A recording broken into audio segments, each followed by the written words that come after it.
Welcome back to Sports Tuesday. I am Steve Manderson. My featured guest tonight is a former player, minor league and major league. He was a former coach of the Toronto Blue Jays, and he's a book author. The book is entitled Springtime, and he also has a website which is very interesting, Quality at Bats.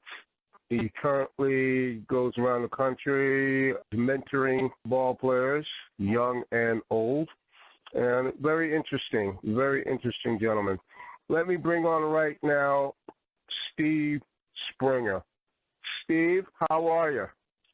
I'm good, Steve. Thanks for having me on, bud. I look forward to talking to you, man. It's been a while, so let's get started. Well, listen, I thank you very much for coming on the show. The book entitled Springtime, and then you have Quality at Bats. Now, your career and doing my research, you didn't play long, okay? You played, I think, a total altogether of about 9 games. And so you had a long, very good minor league career. You came up with the Cleveland Indians in 1990, and then you resurfaced in 92 briefly with the New York Mets. What happened in your major league career that really, it didn't come off the way you would like compared to the success that you had in the minor leagues? What was the difference between the two? Well, first of all, I feel blessed to say I even got to the big leagues, Steve. When I was a freshman in high school, I was 4'11", 90 pounds, so I got 3 at-bats. When I was a senior in high school, I was 5'8", 140 pounds, my first year on varsity, and I had a sophomore take my job. I didn't start. My brother was 1 year older than me. He went to Golden West Junior College. He was all state, and I didn't get recruited by one college, and I'm thinking, Coach knows I'm going to come there. My brother's a star there. Where else am I going to go? So I went out with the summer team, and I got cut, which is baffling to me to this day on how bad this coach thought I sucked. My brother's all state, and I get cut, right? And then 3 days later, my brother came home with the uniform because I was 19 years old and got 3 at-bats the whole year, and I played in the big leagues. Fortunately, I grew 4 inches when I was 20 years old. And I had a new body, and I got stronger. And, I had a full ride to UCLA, and it was the greatest 5 days of my life until I looked at my transcripts. Hated school. I couldn't get in. So I ended up going to University of Utah, and 50 scouts were there to see Rick Aguilera, Wally Joyner, and Corey Snyder for Brigham Young. And I went 5 for 5 with a bomb, 2 doubles, and 5 RBIs, and I got drafted by the New York Mets in 1982. So I've been told my whole life, you're too small, you're only here because your brother, and nobody thought I was going to play in high school, college, pro baseball, or even get to the big leagues. And in my opinion, there's no doubt in my mind that I felt I should have spent 5 years in the big leagues at the end of my career. But it was almost like I was a late bloomer mentally and physically, and like I said, I feel blessed to say that I got 2 hits in each league, and I played in 1,591 minor league games, and I had 1,592 hits. I was really glad to see that. But I was sort of a legend in the wrong league. But I hold every record for the AAA New York Met team, and, there's something to be said about that. But I played, my big league career was not big. But you know what? It qualifies me for that 100th golf celebrity. Well, I can understand that. Your expectations when you came to major leagues, what was your vision when you finally made it to the big dance? Well, it was obviously, like I said, after people telling me you're too small, you're only here because your brother, you're never going to play there, and those feelings that, you know what, I did make it, and I felt I should have been there maybe a couple years before. I was MVP of my AAA team my last 4 out of 6 years and never really got a chance. I got to AAA quick. I spent 11 years in AAA. I played with everybody, with the Mets and, the 86 team. All those guys came through AAA. Played with Lenny Dykstra, Billy Beane. I just saw John Givens, who was manager of the Blue Jays. We were roommates in 1986, and he was my roommate in spring training when I was coaching for the Blue Jays for 4 years. And It's been awesome. I mean, I have no complaints. I've been in pro baseball for 35 years and left the Blue Jays about 2 years ago to just focus on quality at-bats in my company and trying to help kids and trying to help parents, right? I mean, parents, man, they love their kids so much, they die for them, yet most parents will sabotage their son's sports career, and kids are quitting this game at 13 years old because of the pressure that's put on them by the one who loves them the most, us parents, and Johnny Testosterone Coach yelling at my 10-year-old. And I'm into trying to help parents and kids so they don't underachieve and they don't quit at 13 years old.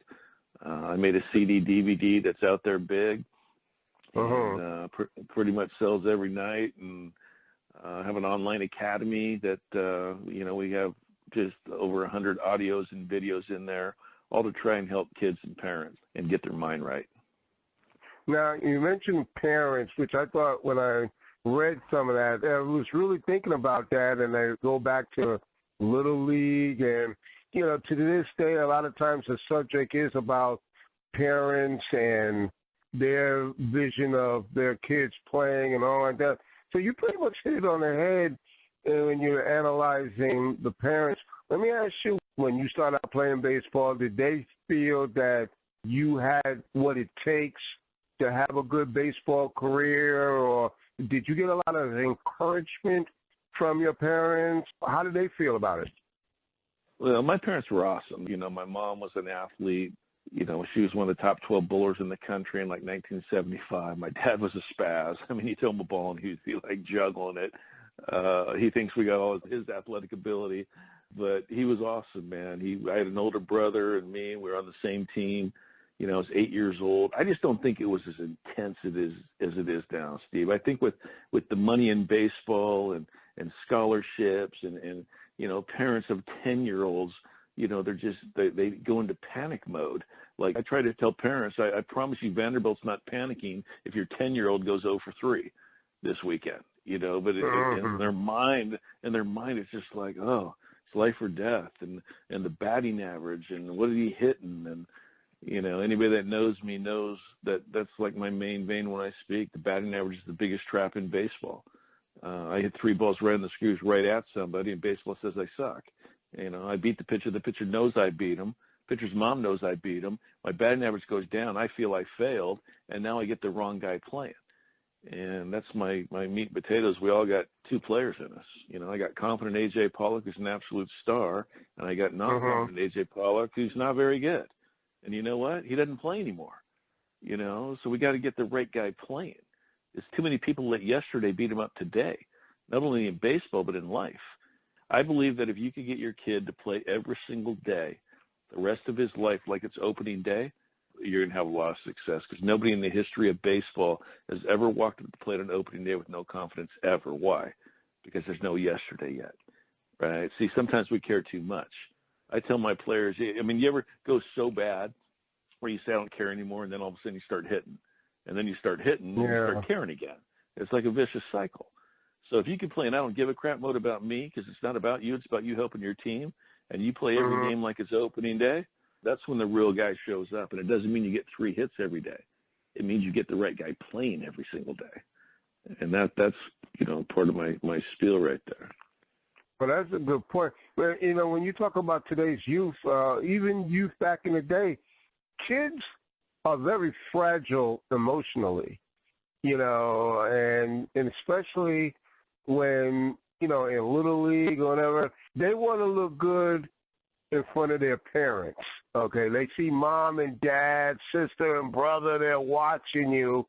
It's a lot of pressure right off the bat, I feel, to try to do well. So if you do an offer, all of a sudden now they get into this deep funk and depression, and some of them are ready to give up right then and there. I mean, despite the fact of what their fathers, as I'll say, try to boost them, their confidence is probably shot right then and there, and they're saying, this is not the sport for me.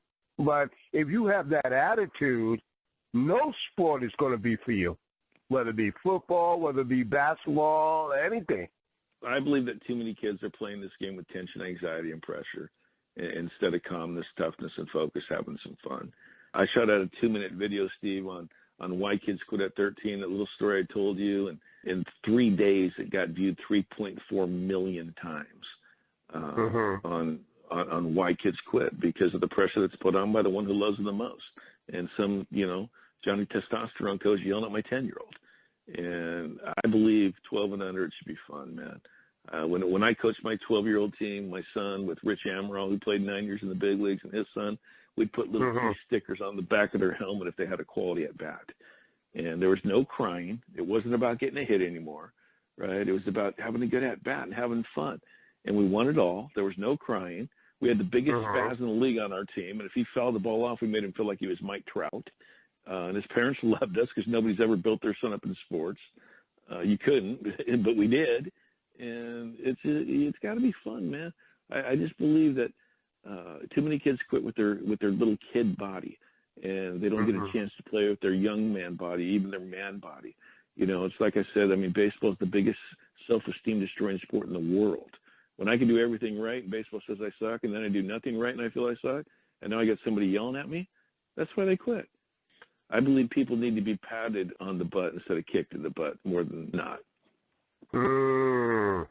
And you feel that method will boost the kids or even an adult's confidence?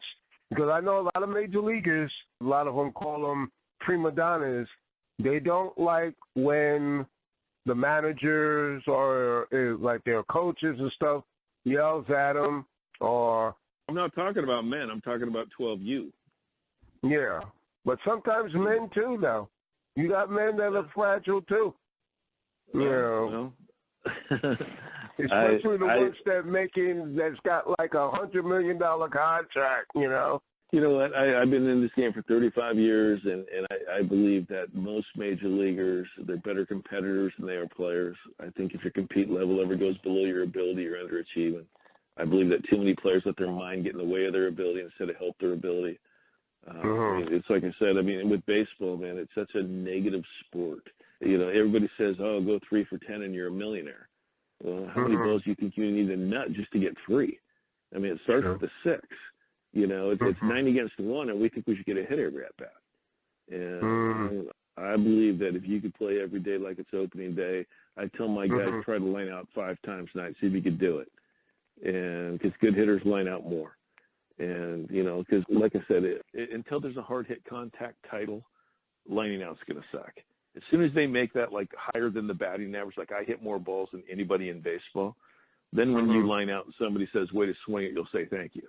But right now it's like, yeah, right, buddy, because the batting average. And the batting average, I call it Satan in my CD. It destroys more young kids than anything in the game. True. You got a point there.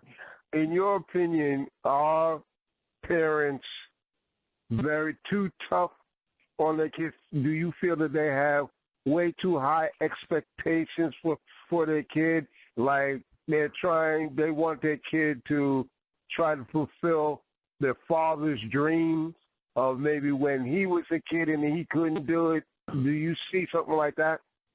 Well, I get the emails. I talk to parents. I mean, I'm in their arena. So, I mean, we all love our kids. We all want them to be the next Mike Trout. So did I. But I've just been around enough to know that, you know what, a 12-year-old body is going to be different when it's 18. And it's like I said, Vanderbilt, USC, they're not panicking when your 12-year-old goes 0 for 3. And usually when I speak, I'll get a parent come up to me afterwards in tears, and they'll just say, I thank you so much. Now I need to go apologize to my kid. I'm not into yelling at my 12U kid. I believe that if you yell at a kid at 12 and under, I don't think you're coaching him. I think you're humiliating him in front of his peers. And I'm not talking about, everybody gets a trophy, because I don't agree with that. But I do believe that there's a way to coach kids, and I believe that you build them up, you break them down and coach them, and you build them back up again. That's how you do it. Players need to know that you care before they care what you know. Like when I was with the Blue Jays, I could tell 100 Blue Jays to go stand in the corner, and they do it. Because they knew every word out of my mouth was trying to help them be a big leaguer and a good person. It's as simple as that. When you get that trust as a coach, I've heard horror stories on coaches yelling at 8-year-olds and 9-year-olds, and I'm like, really?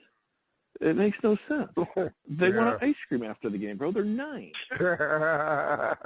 That's true. That is true. When that one thing went viral and it went like 3.4 million views and shares and likes in 3 days, that's how real it is, Steve. It's real. Mm. Do you feel also, I think especially when it comes to fathers, a lot of times when the child reaches a certain age, I feel that sometimes the father wants is like forcing sports on the kid, and he may not have an interest in sports, period. And sometimes that can upset a dad. Do you think that's fair? I mean, do you feel that child has the right to do what he wants to do?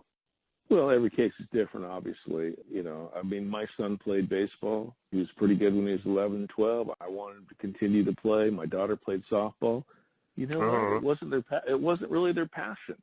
You know, so, you know, they both found their passion. I didn't know what my son was going to do. He's 26 years old right now until 2 years ago.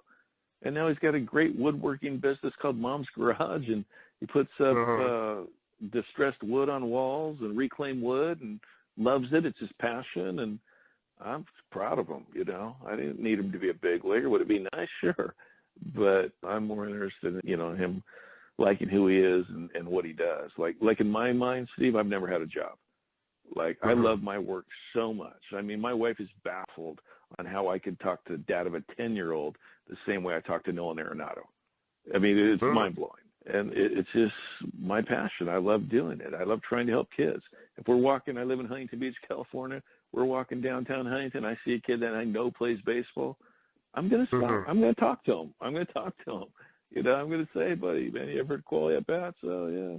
And 9 times out of 10, they say, yeah, Steve Springer. I'm like, that's me, bud.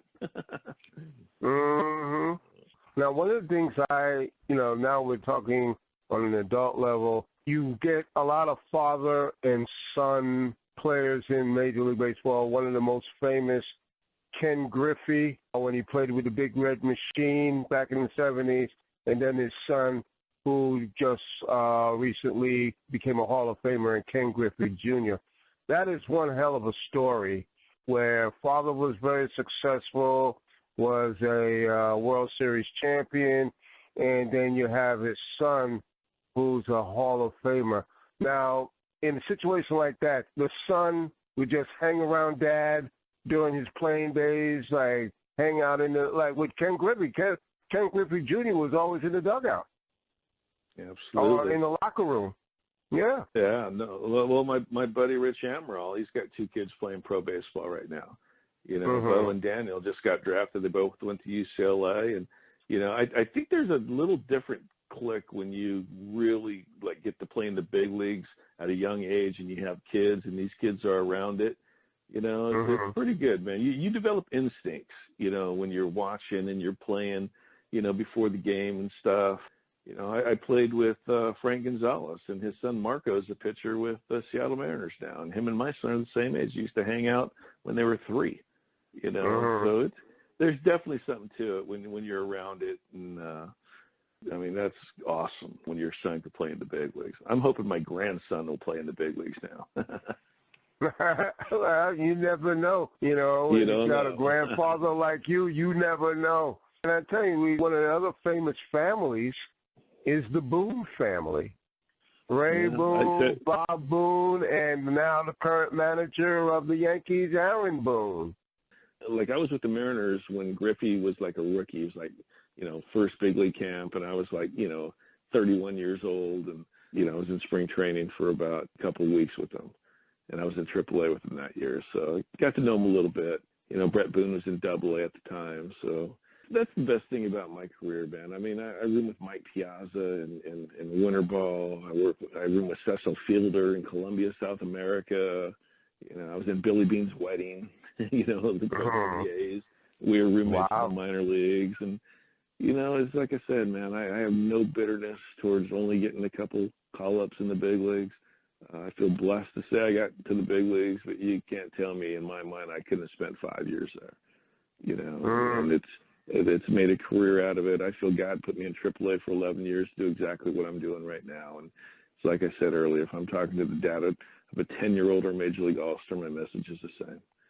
And I just did a new CD today, and it's going to be on my website for free. It's called Q15, and it's called Game Day. And like I have a game today, and it's 15 minutes of me, talking about bullet points that I got a new game, new pitcher, new hero tonight. No part of yesterday's 0 for 4 guy could play. Right? We let yesterday beat us up today. We're going to play tonight, and I don't give a crap load about me. It's not about you. It's about you helping your team. And we're playing today like it's opening day. And I'm going to try to line out 5 times tonight. And I'm going to get the right guy playing. And I think people are going to like it. That's a free digital download on my website, qualityatbats.com. Well, definitely, by you plugging that, definitely will have our listeners check that out. Now, you worked within the Toronto Blue Jays organization around a time when they had a great offense, one of the top offenses in the league. And one particular person that I want to bring out is Jose Bautista. This guy was an all-star. I mean, this guy was headed for some real greatness. And then in such a short period of time, the thing that shocked me was when the Atlanta Braves offered him a minor league contract. And I'm like, you're kidding me, right? And then they cut him. Now he's with the Mets trying to hang on there, and he may have a good chance because he's the only thing close to a power hitter that the Mets have right now. But you are around him. In your opinion, what happened to him? Why the sudden fall off? Well, one, he's had a pretty good career. I mean, he's getting older right now. He's 37 years old. But when he was hitting 54 home runs and then backing it up with 35 and 40, and, he did it for probably about 5 years. I mean, the years that I was there, when he was healthy, he was a star. And I met him for the first time, the first year I came over there with the Blue Jays, and I was in the batting cage with Dwayne Murphy, who I know from the Diamondbacks, and he's sitting with the kid, and Jose Bautista walks in. So I'm going to meet him. And he walks up to me and said, "What's up, buddy?" I said, "Hey, man. Hi, Jose, man. Great year last year. My name's Steve Springer." And he double took me. He's like, "Quality at bat, Steve Springer?" I'm like, "Yeah." He's like, "Dude, I used to listen to your CD every day when I was in A-ball with Chris Duffy." He said, "That's awesome." And so I was just like, "Thank you, God. I'm glad he liked it," right? But Jose's a great competitor. He's pride. He's got a lot of pride, he wants to win. He's a great competitor. When you get 37 years old, man, it's, probably a little bit tougher, but I wouldn't put out of the equation that he's not going to have a little bounce back year. Now, you talked about confidence, and I'm going to bring up Bautista, but here's another one. And this is also going back to, you're talking about batting average and things like that. Giancarlo Stanton, when came off a great 59 homer season with Miami, comes to the Yankees, and the expectations is not what people expected. And you know how fans are. Right now he's batting like 260-something, he has 19 homers, 46 RBIs. Now, throwing out the batting average like he says, in your opinion, is he having a great season? You know what? He's having a fine season. He's going to end up with 50 home runs. See, here's the batting average thing, Steve, is I'm trying to help guys hit their highest batting average. There's not a confident batting average stat and a non-confident batting average stat. It's one stat that has no brain. It doesn't know who's showing up. And I just know as a player, when you go 0 for 4 and you're in that 1 for 20 funk, it's really easy to let the wrong guy start playing. And this is why my whole thing, when Augie Garrido, Texas coach, unfortunately just passed away a couple months ago, and I spoke to his school at the University of Texas a couple times, and he shot me a text. He said, "Spring, the best thing that you've ever said is if you could play every single day like it's opening day." He said, "That's brilliant." Because there's freedom in opening day because there's no yesterday. and then all of a sudden you start getting stats. And I remember when he first got to the Yankees, and he was hitting under 200, and just the fact that he's hitting 260 right now means that he's been hitting well over 300 for a couple months. And I just believe it's a mental trap when you care about something that you can't control. So like I said, I hit 3 balls right on the screws right at somebody, and baseball says I suck. Come on, that's a trap. It's a mental trap. When you have damage, he's got 19 bombs and almost 50 RBIs. We're not even halfway through the season. His numbers are going to be where they probably should be, and they're probably going to obviously make the postseason and have a chance to win a World Series. I mean, I think the fans get more caught up in it than the players do. The players, I promise you, he's trying every day. He's working hard. Sometimes, man, that pitcher's driving a Mercedes too, bro. So sometimes you've got to give them credit too. That's a good point. Now, Gary Sanchez is batting like 190 at this point. Is his confidence down right now? Well, he's got other issues right now. He pulled the groin yesterday. But even before then, is his confidence down? I can't believe it's sky high because nobody wants to be hitting, 190. I don't know him that well. I know who he is. I believe he's an unbelievable talent. I've never spoken to him. I believe that if you're playing with tension, anxiety, and pressure, buddy, it's not good. And just because you're in the big leagues doesn't mean you have it all figured out. And because it's just it's an amazing game, man. I do everything right. And no, you don't get success, and then you do nothing right. Like I said, I've said it a couple times, but it's so right. This is why when you change what you think success is, hit the ball hard, you win. Give yourself some freedom. I give these guys permission not to be perfect. I give them permission not to get 3 hits tonight. Or I need you to be the best competitor on the field with an attainable goal to hit the ball hard and help your team win. And you get 25 guys playing with that mindset, I've seen it happen. I've seen it. It works. So like I said, too many players let their mind get in the way of their ability instead of help their ability. I guarantee you that Sanchez doesn't want to trade abilities with anybody. Well, if that's the case, if we're not having success, very rarely is it your ability's problem. That's what you're thinking. And with, you think you feel. I tell all my guys, you want to play with tension, anxiety, and pressure, man, go join the military. That's where that's at, God bless. And we're playing baseball. It's not a 3-hour timeout. Nobody's in trouble. And you get the right guy playing, you get the right mental guy playing, and now all of a sudden, because we're going to compete, but am I truly competing? Am I truly competing with confidence is the question. If you're not competing with confidence, Steve, then you're playing with the wrong guy. Everybody says, have an even keel in baseball. You hear that all the time. I'm like, I know why. Because the batting average is going to bring you down. And my whole thing is, why do I want an even kill? I want 100% kill. It doesn't mean 100% high heartbeat kill. It means I want to be the best competitor on the field tonight, and I want to compete to help win the game tonight. Why do I want to even keel? I know why. Because if you don't get a hit, you're going to get hits, and you're not going to get hits, and then but when you play it like it's opening day, and you give yourself some freedom not to be perfect, I'm telling you, man, your abilities come out. If this game wasn't mental, Steve, then every first-round pick, every top 10-round pick should spend 10 years in the big leagues, and they don't. And guys like Kevin Pillar, who signed for $1,000, was the second guy to get to the big leagues in his draft because he's a better competitor than he's a player. And he kicked the door down in the minor leagues. Well, I tell you, with that mindset there, what you're saying, I know 2 guys, they're not playing anymore, that their averages, their dedication kept their lifetime batting averages well over 300. One has passed, and that's Tony Gwynn, and the other is now the CEO of the Miami Marlins, which is Derek Jeter. These guys work hard every year of their career.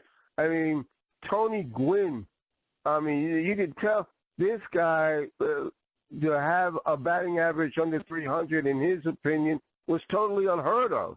So he definitely worked hard to maintain that supremacy. Jeter was the same way. And both those guys, I guarantee you, had more lineouts than anybody. I mean, they could have hit way higher. Like I said, good hitters line out more. Right? You never seen Tony Gwynn beat up a trash can, did you? Because he knows he can hit. It's that guy that lines out every fourth game. Oh, I'm so unlucky. No, bro, you can't hit. Get great at lining out. Get great at hitting balls hard. It's like the statement I said earlier, right? You go 3 for 10, you're a Hall of Famer. Well, trust me, you better be netting 6, 7 balls just to get 3, because it's 9 against 1, and that's what these guys did better than anybody. I played against Jeter. His first year in AAA was my last year in AAA, and I was on second base.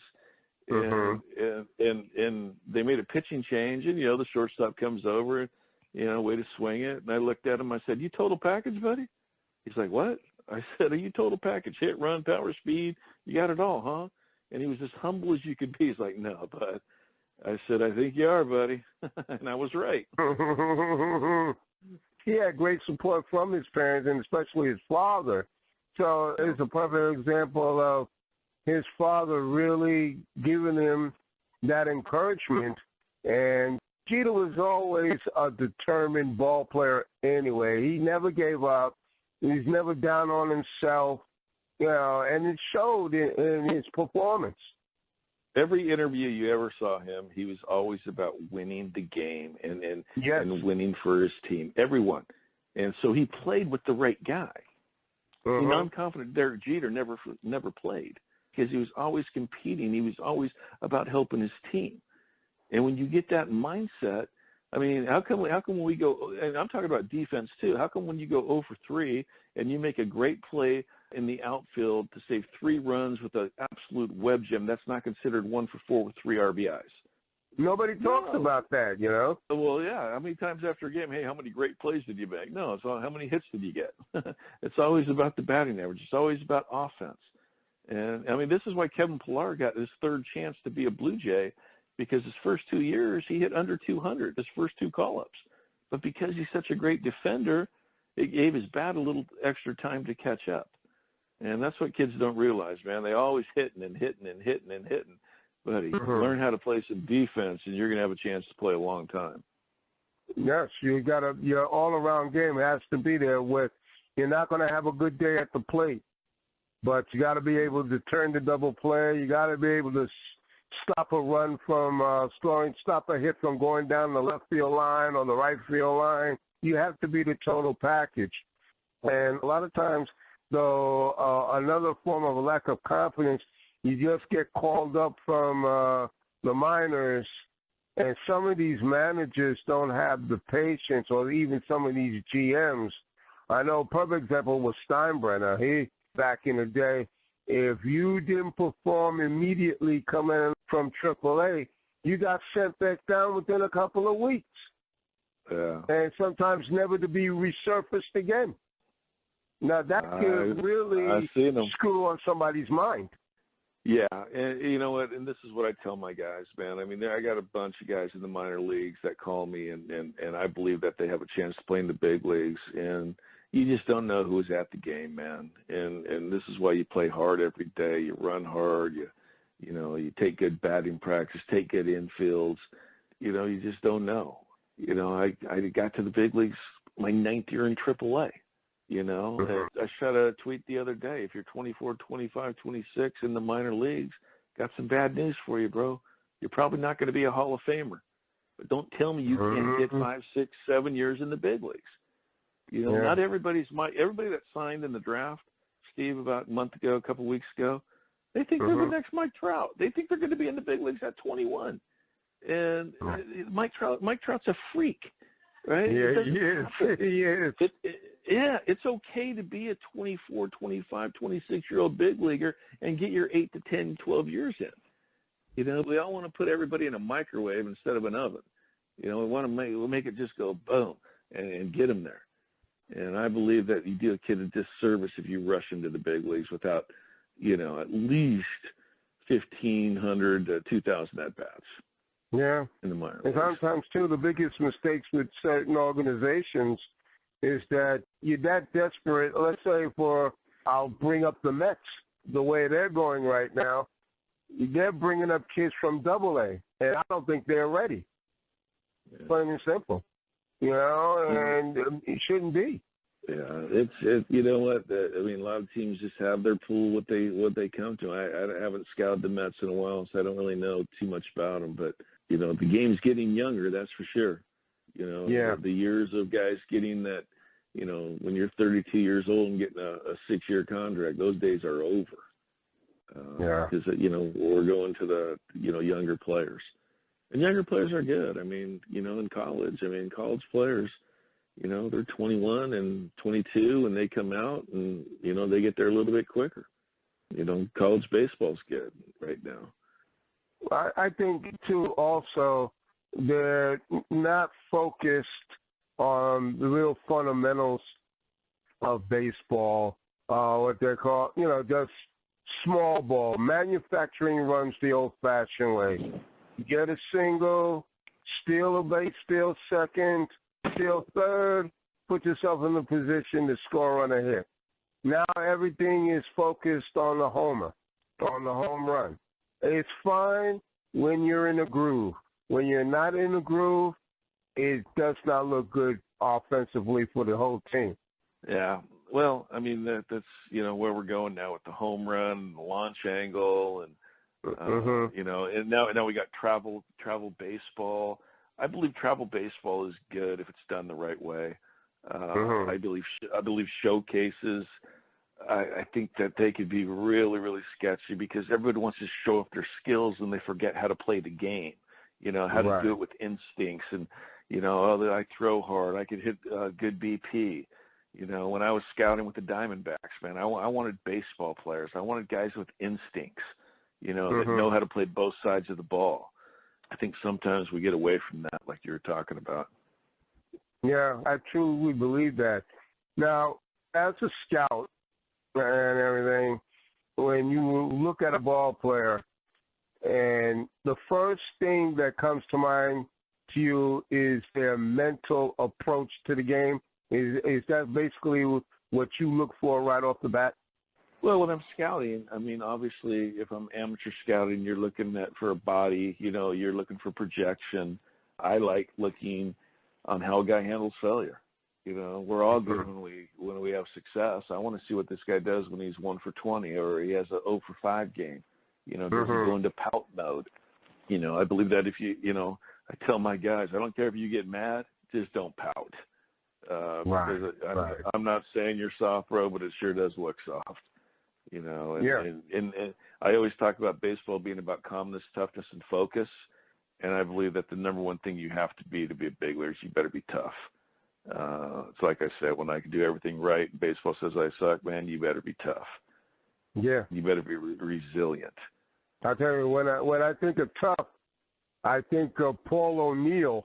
That was a tough son of a gun. And I'll never forget the time he struck out. He goes into the dugout, and he punches out the water cooler. I said, yeah, this is my kind of guy. This is a guy that you need to go right behind him and rally behind him. He was the difference in that Yankee locker room. You know, they talk about Jeter being the leader, confidence and everything, but Paul O'Neill was a different type of leader. He was feisty and fiery. I don't think he ever believed in a slump, you know. See, you hear the word slump. When I talk to my guys, I said, dude, slump's for the guy that cares about his batting average, man. You're in a funk. I try to get the words right. And it's a great game, man. It's like I said, I feel blessed that I played. You know, I wrote a book about my life. I believe I'm like the baseball version of Rudy. I mean, there's going to be a movie one day you watch. So if any of your listeners are movie producers, bro, make sure they email me. I will. One of the final questions I want to ask you before I let you go, and I thank you very much for coming on. This has been very interesting. We're talking now about today's youth. Do you believe in participation awards? No. I mean, come on. I mean, if they're 5, maybe, you know, but you know, when you start getting in the little league, 8 to 12, no, man, win. And that's what I say. I don't believe in everybody gets a trophy, bro. I'm trying to get guys to compete with confidence, and But I just believe, and I've seen over the years, man, you build them up, you break them down and coach them, and you build them back up again. And I'm not into yelling and screaming at 12U kids on a baseball field. It's just, I don't get it. I don't understand it. I want these kids playing when they get their man body. And I get the phone call from the mom. Well, he's great in the cage, and he freezes in the game. And I'll say, well, I hate to break this down to you, man, but somebody's turned your little messiah into perfectionist. Now I think he's got to be perfect, and he's not going to be. And, you know, it's just a matter of having fun at that age, in my opinion, you know, and making it fun. And now these kids want to keep playing, and they get their man body. I was 4'11", 90 pounds my freshman year in high school. If I would have quit, I mean, I don't know what I'd be doing right now. You know, and I got stronger. And this is the best thing about baseball is you don't need to be 6'2" to be a big leaguer. Like Jose Altuve could shrink 2 inches to be an all-star. It's about body strength. It's about instincts. It's about having fun. It's about being a better competitor than you are a player. And, I'll tell you, that little guy is amazing. It's amazing what Altuve can do. Yes. I mean, it's funny how there's a picture, I think I had it last year, of Altuve standing next to Aaron Judge. It is so funny. It is so funny. But Altuve is one tremendous ball player, and they rally around him. The Astros rally around that little guy. Yeah, they have a great culture going on. I know A.J. Hinch, and I know what he's about, and he's about today. I remember talking to him, he's like, Spring, I don't know if we're good enough to win it, but I know we're good enough to win today. And when you focus on today and you focus on getting 25 confident players showing up, I'm telling you right now, buddy, I've seen it work at all levels, girls softball, whatever. I spoke to Augie Garrido's team in Texas in 2012. I didn't know how they were doing. They were 7 games out with 6 to play. If they win their last 2 weeks, every game, they don't go to the conference championship. I said to his coach, who I know, you want me to speak to your team? He's like, dude, I'd love you to, but there's no way Augie's going to pay you. I said, I'll do it for free. I want to meet Augie. I go in there. I couldn't have spoke better. I was about ready to leave, and Augie's like, okay, buddy, we're going to pay for that, and I want you in here next year for 3 days. I went back in there for 3 days in October. The same exact team that came in 9th place in their division, the top 8 teams went to their conference championship, was 1 game away from the national championship the next game. Because you got 25 confident players showing up every day, and I don't give a crap load about me, and opening day mindset every single day. And it goes back to my line. If you like your abilities and your abilities aren't showing up, it's not your abilities problem. It's what you're thinking, you think, you feel. So yes. It's all about getting the right guy playing, Steve, and not letting yesterday beat you up. That is true. You got the Yankees and the Astros, 2 of the more confident teams right now in Major League Baseball. They happen to be in the same league, the American League. Most likely, it looks like they'll both wind up playing in the ALCS again. This time around, who goes to the World Series? I'm saying you got to beat the champ, but I think their pitching's so awesome. But anything could happen. I mean, the wild card team. I mean, you just don't know. I mean, that's the best thing about baseball is you don't know. Paper doesn't play. It's not about paper. It's about getting the right guys playing, you know, for 7 games and potentially, and that's what it's about. That's the best thing about baseball. I mean, the worst team in the league, the worst record in the league can beat the best team on any given day. They're all big leaguers. You know, it's like they say, you know what momentum is. It's tomorrow's starting pitcher. And if you got pitching, it plays. That is true. Last question. What you've accomplished so far in baseball, did you ever consider being a manager? You know what? No, not a manager. I've thought about maybe a hitting coach. I went right into scouting when I stopped playing. I had a couple little kids, and I knew the lifestyle. and I got offered a job with the Diamondbacks to do Southern California. And Louis Medina, who's an assistant GM with the Royals now, he calls me up and he's like, dude, your playing career is killing your scouting career. And I was a scout 3 days later. You know, I like I said, I got offered Double-A or Triple-A with the Blue Jays, and you know what? I like my life, man. I like my style, what I'm doing. You know, I speak all over the country. If anybody has any interest, I speak to travel organizations, high schools, colleges, and you know, I get to be home. I golf almost every day. I got a couple kids, so it's been good, man. It's been really good. Because I could see you being a master motivator on a major league level for these guys. I believe I could too. Yeah, I really think so. You could make a difference because I look at it this way. With you as a manager, not too many players, you're not going to experience a lot of slumps and a lot of offers with a lot of these players with your mentality, with your mental approach to the game. Well, you know what? I appreciate it, man. I believe what I teach. I can name drop big time, but not to impress you, but to impress upon you. Why can't this be you one day? I was at a Christian retreat with my wife, all major league players and minor league players and their wives. It's called PAO. And I'm in a 7-man group, and I said, yeah, my name's Steve Springer. I'm the mental coach. You had to introduce yourself. And I saw this 20-year-old kid just smiling. And I said, you got my CD, don't you, bud? He's like, I can't believe you're here. He said, I've had your CD for 5 years. He says, I can't wait till I tell my brother-in-law you're here. He's going to flip out. I said, who's your brother-in-law? He said, Ben Zobrist. Right? I meet Ben that night. He couldn't believe I was there. He said, dude, you changed the way I think.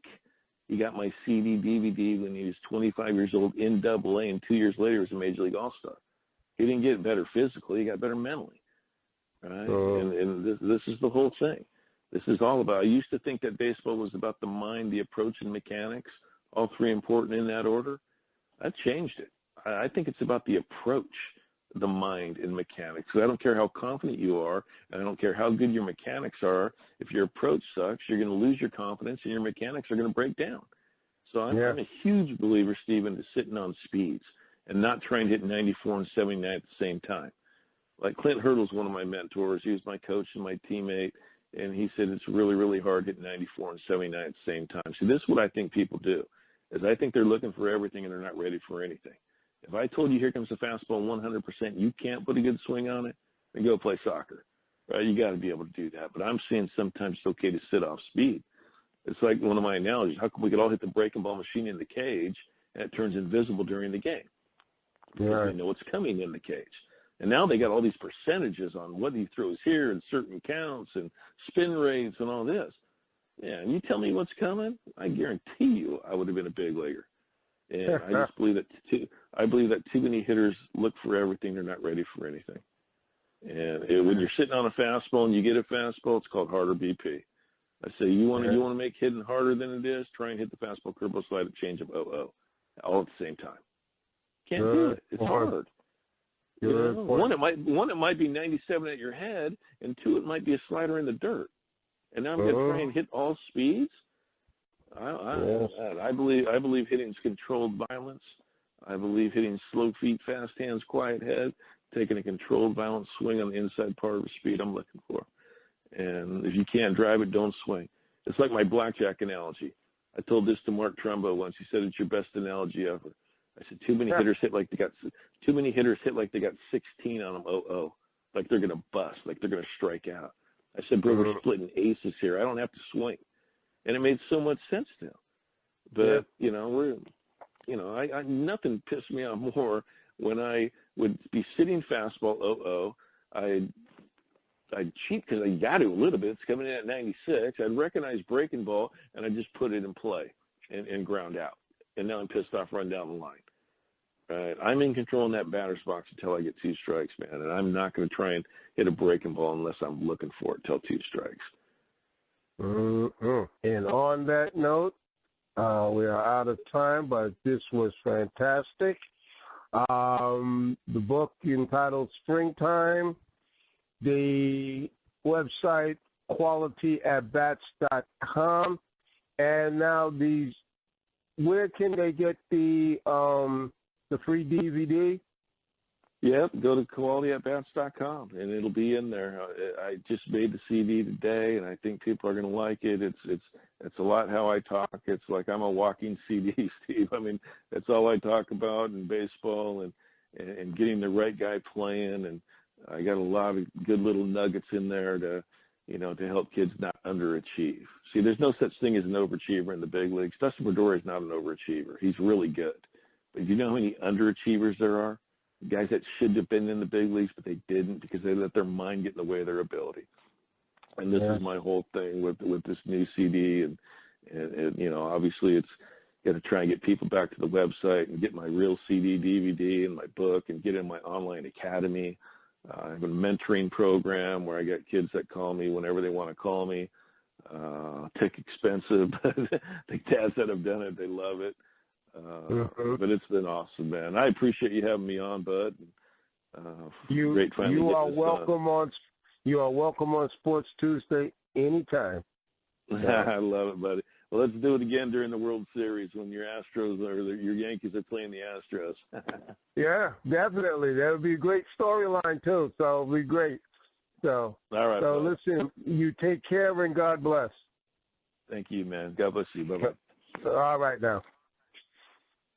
Source Nation, that is Steve Springer, the former Toronto Blue Jays coach, the mentor to Little League players, 12 years old. He's also a mentor to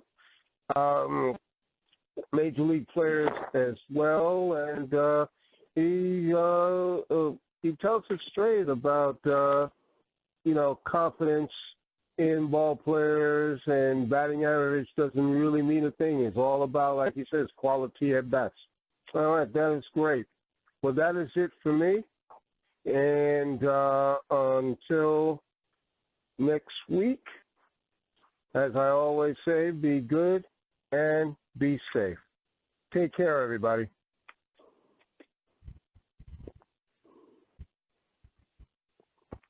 All right, Steve. Well, thank you, buddy.